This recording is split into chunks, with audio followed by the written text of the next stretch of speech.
ओम शांति। 7 जनवरी 1980 की अव्यक्त महावाक्य। अक्सर बाबा कहते हैं कि तुम बच्चों को 21 जन्मों का सुख का वर्षा मिल रहा है, लेकिन सत्युग और त्रेता के जन्म तो 20 ही होते हैं, यानी 21वां ये संगम युग है। जबकि संगम युग पर कभी कभी बीमारी भी आती है और बाबा खुद भी कहते हैं कि सर्दी गर्मी सब कुछ सहन करते हुए सेवा करो, अच्छी स्थिति बनाओ। लेकिन फिर भी बाबा इस संगम युग के जन्म को सत्युग से श्रेष्ठ बताते हैं। इसका क्या कारण है? ये एक एक पॉइंट बहुत नशा चढ़ाने वाली हैं, बहुत ध्यान से सुनने की हैं। आइए सुनते हैं बाबा ने क्या अंतर सुनाया। सबसे पहले बाबा ने कहा, सत्युग की दिनचर्या में तुम्हें सुबह सुबह रोज प्रकृति के नेचुरल साथ जगाएंगे, जबकि संगम युग पर तुम बच्चों को स्वयं प्रकृति का मालिक भगवान जगाता है। दूसरी पॉइंट, वहां तो सतो प्रधान अति स्वादिष्ट रस वाले वृक्षों के फल खाएंगे और यहाँ वृक्षपति द्वारा सर्व संबंधों के रस सर्व प्राप्ति संपन्न प्रत्यक्ष फल खाते हो। तीसरी पॉइंट, वहां गोल्डन एज वाला फल होगा और यहाँ संगम पर डायमंड एज वाला फल है। वहां दास दासियों के हाथ में पलेंगे और यहाँ बाप के हाथ में पल रहे हो।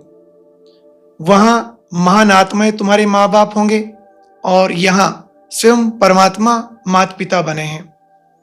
अगली पॉइंट, वहां रतन जड़ित झूलों में झूलेंगे, जबकि यहां सबसे बड़े से बड़ा झूला है बाप की गोदी का झूला। अगली पॉइंट, वहां रत्नों से खेलेंगे, खिलौनों से खेलेंगे, आपस में खेलेंगे, लेकिन यहां बाप कहते हैं सदा मेरे साथ जिस रूप में चाहो उस रूप में खेल सकते हो। सखा बनकर खेलो, बंधु बनाकर खेलो, बच्चा बनकर खेलो या बच्चा बनाकर भी खेल सकते हो। और सुनिए, वहां के विमानों में तो सिर्फ एक लोक की ही सैर कर सकेंगे और अभी बुद्धि रूपी विमान द्वारा तीनों लोकों की सैर कर सकते हैं।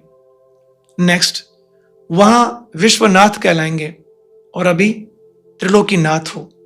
वहां 2 नेत्री होंगे, यहां त्रिनेत्री बने हो। यहां तो सब गुड मॉर्निंग गुड नाइट बाप से करते हैं और वहां आत्माएं आत्माओं से करेंगे। वहां स्वराज्य अधिकारी होंगे और यहां विश्व कल्याणकारी हो।